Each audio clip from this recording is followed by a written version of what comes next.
নমস্কাৰ এই মুহূৰ্তত আহি পৰিছে খণ্ডিয়াৰ কেইবাটাও গুৰুত্বপূৰ্ণ খবৰ। আজি 9 জুলাই অসমৰ লগতে ভাৰতৰ বিভিন্ন প্ৰান্তৰ পৰা খণ্ডিয়াৰ কেইবাটাও খবৰ একেলগে যুগুতোৱা হৈছে।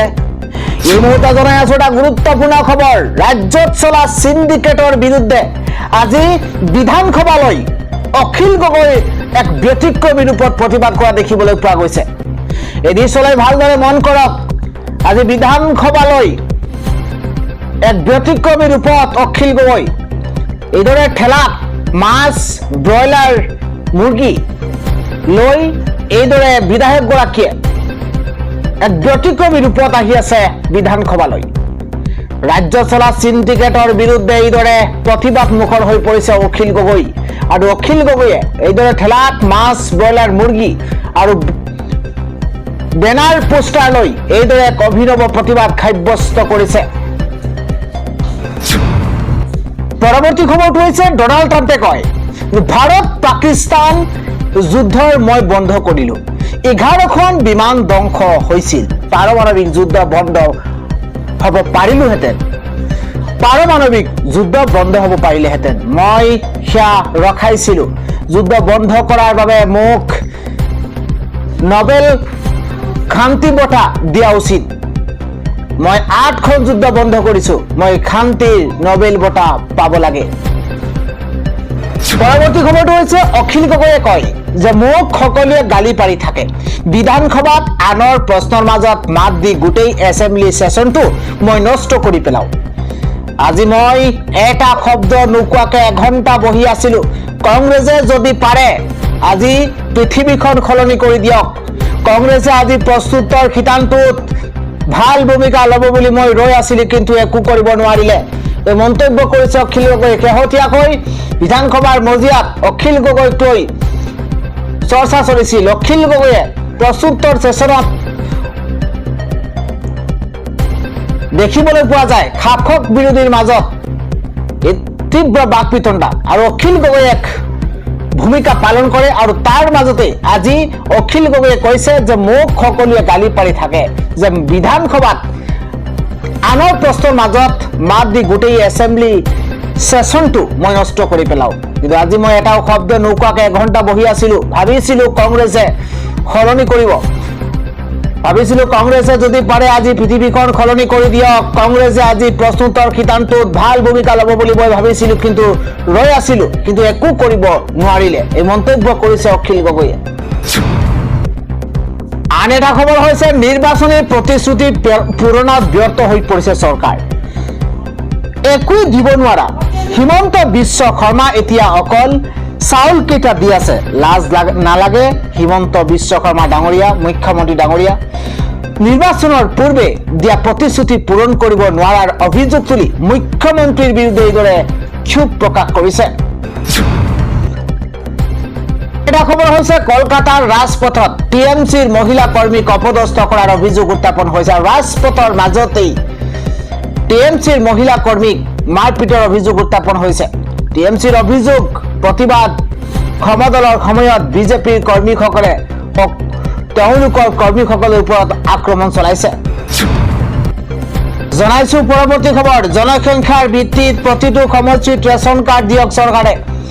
জনসংখ্যাৰ ভিত্তিত প্ৰতিটো সমষ্টিতে দিব লাগে ৰেচন কাৰ্ড। এটা সমষ্টিত লাখ লাখ লোক আছে। লাখ লাখ লোকৰ বিপৰীতে মাত্ৰ 4,000কে দিয়া হয় ৰেচন কাৰ্ড। এটা ব্ৰেকিং নিউজ এই মুহূৰ্তত জনাইছো। সমষ্টিত মানুহ আছে লাখ লাখ, কিন্তু ৰেচন কাৰ্ড দিবলৈ দিয়ে মাত্ৰ 4,000ক।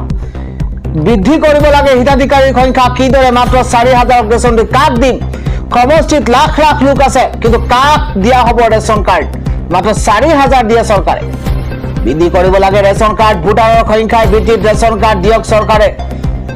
ভোটাৰৰ সংখ্যাৰ ভিত্তিত ৰেচন কাৰ্ড দিয়ক। ৰেচন কাৰ্ড বিতৰণ বৃদ্ধি কৰক চৰকাৰে। ৰেচন কাৰ্ডক লৈ আজি গৰজি উঠিছে বিধায়ক আব্দুছ সুবহান আলী চৰকাৰ। বিধানসভাত চৰকাৰক জবাবদিহি কৰিছে কংগ্ৰেছ বিধায়কগৰাকীয়ে। জনসংখ্যাৰ ভিত্তিত প্ৰতিটো সমষ্টিত দিব লাগে ৰেচন কাৰ্ড। আগবাঢ়িছো পৰৱৰ্তী খবৰ। সংখ্যালঘু এলেকাত সুৰক্ষিত নহয় মহিলা শিক্ষক। বিধানসভাত এই বিস্ফোৰণ বিধায়ক শিলাদিত্য দেৱৰ। এটা গুৰুত্বপূৰ্ণ খবৰ, সংখ্যালঘু এলেকাত সুৰক্ষিত নহয় মহিলা শিক্ষক। এবাৰ বিধানসভাত বিস্ফোৰক মন্তব্য কৰিছে বিজেপিৰ বিধায়ক শিলাদিত্য দেৱে। বাৰে বাৰে সংখ্যালঘু এলেকাৰ পৰা ট্ৰান্সফাৰ বিচাৰে মহিলা শিক্ষকে। কেনেকৈ মহিলা শিক্ষকক সুৰক্ষা দিব চৰকাৰে, এই প্ৰশ্ন উত্থাপন কৰিছে। দীৰ্ঘদিনে নিৰাপত্তাহীনতাত ভুগি আহিছে মহিলা শিক্ষকে। সংখ্যালঘু এলেকাত বহুত বেছিকৈ কষ্ট পাই আছে মহিলা শিক্ষকে। শেহতীয়াকৈ সংখ্যালঘু এলেকাত মহিলা শিক্ষকক কুকৰ্ম কৰাৰ চেষ্টা চলোৱা হৈছিল। ইতিমধ্যে আৰক্ষী থানাত এই সন্দৰ্ভত গোচৰ আহিছে। সংখ্যালঘু এলেকাত মহিলা শিক্ষকক নিৰাপত্তা দিয়াটো প্ৰয়োজন। ঘটনাত এইদৰে গৰজি উঠিছে বিধায়ক শিলাদিত্য দেৱ।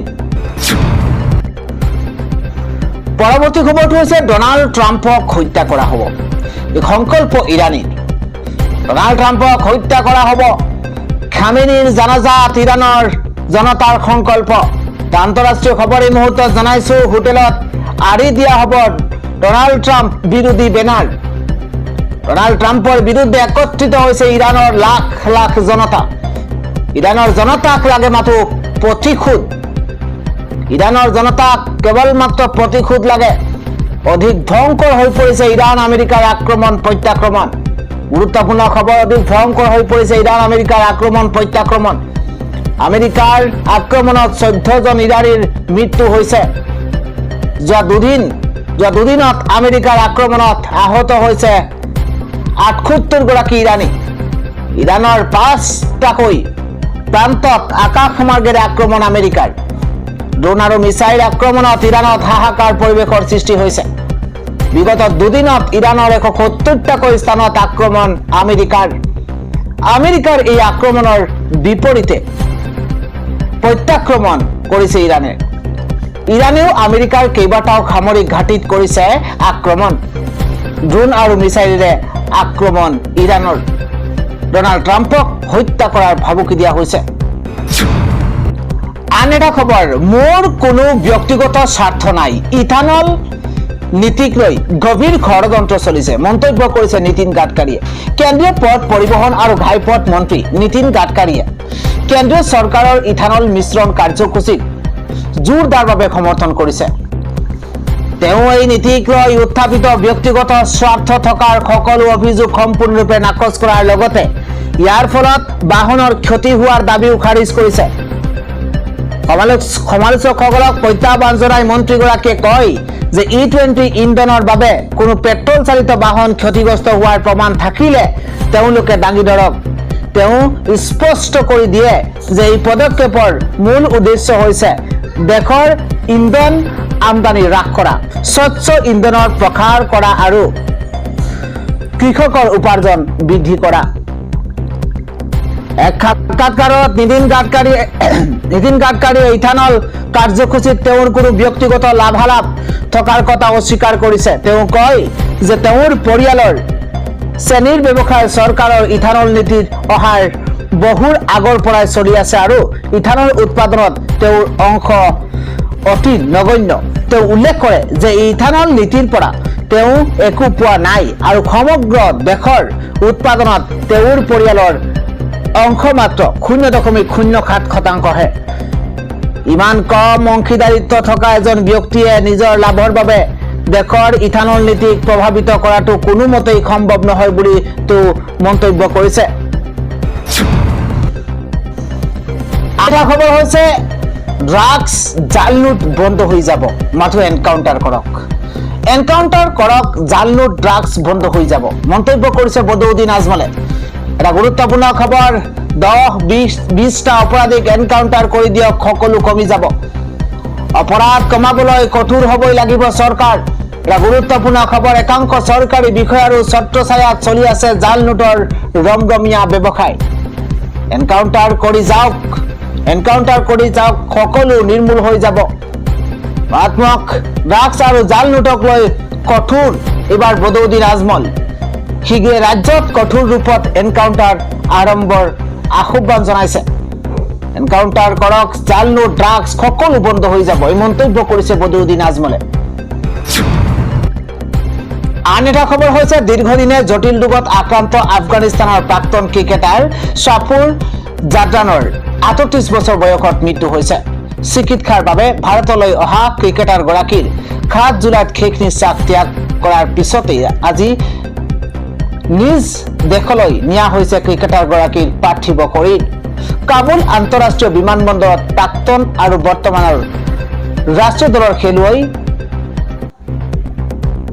এচিবিত বিষয়া তেওঁৰ পৰিয়ালৰ সদস্য বিশিষ্ট ব্যক্তিসকলে ক্ৰিকেটাৰগৰাকীৰ পাৰ্থিৱ শৰীৰ গ্ৰহণ কৰিছে। কাইলৈ পুৱা 10 বজাত কাবুলৰ ঈদগাহ মছজিদত সাফুৰ জাদৰানৰ জানাজাৰ নামাজ আদায় কৰা হ'ব। জনাইছো আন এটা খবৰ, আকৌ জ্বলিছে মধ্যপ্ৰাচ্য। পুৱতি নিশা ইৰাণৰ আক্ৰমণ, ভয়ংকৰ আক্ৰমণ আমেৰিকাৰ। ইৰাণত ভয়ংকৰভাৱে আক্ৰমণ কৰিছে আমেৰিকাই। ডাঙৰ খবৰ, পুৱতি নিশা আকৌ উত্তপ্ত হৈ পৰিছে মধ্যপ্ৰাচ্য। বিগ নিউজ জনাইছো, মাজ নিশাৰে পৰা ইৰাণত ভয়ংকৰ আক্ৰমণ আমেৰিকাৰ। ইৰাণৰ উপসাগৰীয় উপকূল আৰু দক্ষিণাঞ্চলত আক্ৰমণ আমেৰিকাৰ। আব্বাছ আৰু চিৰিকে বন্দৰত প্ৰতি মুহূৰ্ততে কেৱল বিস্ফোৰণ।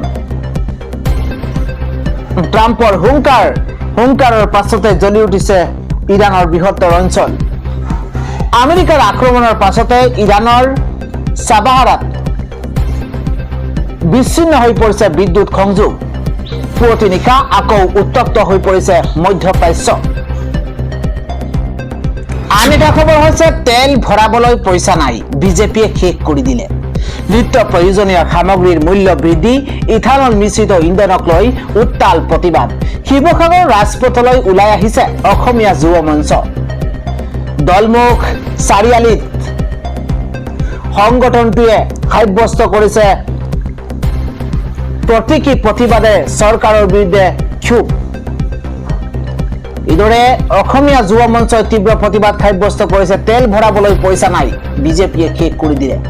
নিত্য প্ৰয়োজনীয় সামগ্ৰীৰ মূল্য বৃদ্ধি, ইথানল মিশ্ৰিত ইন্ধনক লৈ উত্তাল প্ৰতিবাদ সাব্যস্ত কৰিছে অসমীয়া যুৱ মঞ্চই। জনাইছো পৰৱৰ্তী খবৰ, নিযুত মইনা আঁচনিৰ বাবে আহিল নতুন নিৰ্দেশনা।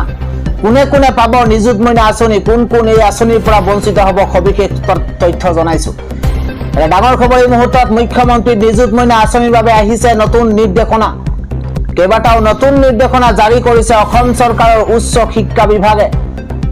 কোনে কোনে পাব, কোন কোন হ'ব বঞ্চিত, ইতিমধ্যে নতুন গাইডলাইন আহিছে। অনুশাসন মানি চলা হ'ব লাগিব আবেদন কৰা ছাত্ৰী। কেৱল অসমৰ স্থায়ী বাসিন্দা যোগ্য ছাত্ৰীসকলেহে লাভ কৰিব এই সুবিধা। গ্ৰীষ্ম আৰু শীতকালীন বন্ধৰ সময়ত প্ৰদান কৰা নহ'ব এই অনুদান। বঞ্চিত হ'ব ডক্টৰ বাণীকান্ত কাকতি মেধা বঁটা লাভ কৰা ছাত্ৰী। মুখ্যমন্ত্ৰীৰ জীৱন প্ৰেৰণা আঁচনিৰ সুবিধা লাভ কৰা পিজি ছাত্ৰীও হ'ব বঞ্চিত। ভেঞ্চাৰ শিক্ষানুষ্ঠান, চৰকাৰী পলিটেকনিকৰ নিয়মীয়া ছাত্ৰীসকলে পাব এই ধন। স্নাতকৰ বাবে ছাত্ৰীগৰাকী হ'ব লাগিব অবিবাহিত। নিৰ্ধাৰিত আবেদন পত্ৰ পূৰণ কৰি জমা দিব লাগিব নিজ শিক্ষানুষ্ঠানত। এই আঁচনিৰ আওতাত নাথাকিব ব্যক্তিগত প্ৰাইভেট শিক্ষানুষ্ঠানৰ ছাত্ৰী। সৰ্বাধিক 10 মাহৰ বাবে এইচএছ ছাত্ৰীয়ে প্ৰতিমাহে লাভ কৰিব 800 টকাকৈ।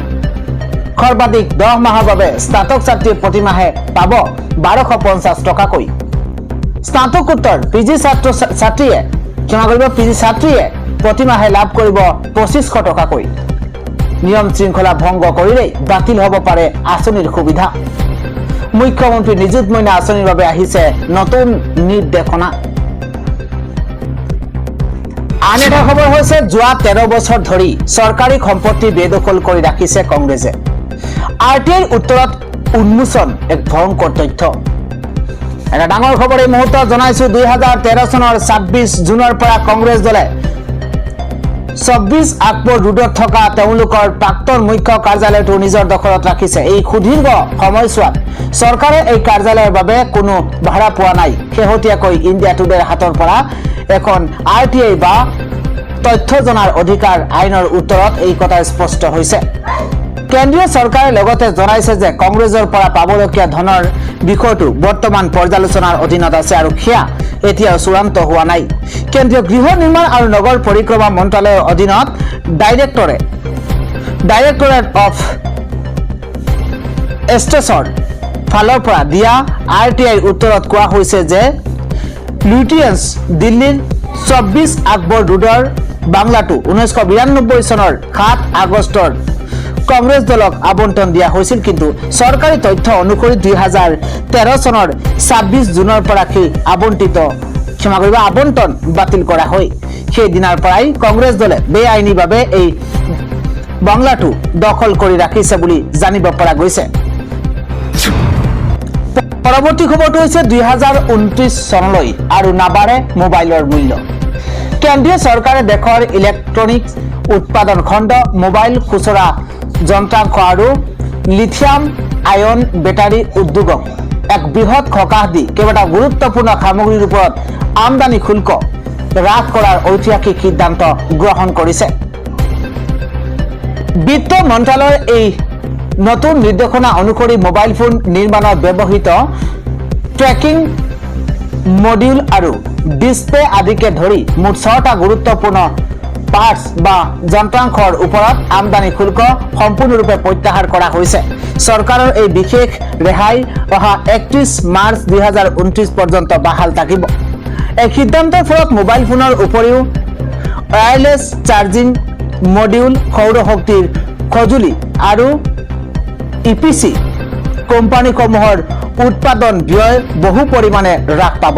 চৰকাৰৰ এই পদক্ষেপৰ মুখ্য উদ্দেশ্য হৈছে ভাৰতক গোলকীয় ছাপ্লাই চেইনত এই শক্তিশালী স্থানত প্ৰতিষ্ঠা কৰা আৰু ঘৰুৱা উৎপাদন খণ্ডক অধিক আত্মনিৰ্ভৰশীল কৰি তোলা। এই আমদানি শুল্কৰ ৰেহাইৰ ফলত দেশত বৈদ্যুতিক বাহন, EV, এডভান্স ইলেক্ট্ৰনিক্স আৰু বেটাৰী নিৰ্মাণ খণ্ডই এক নতুন গতি লাভ কৰিব।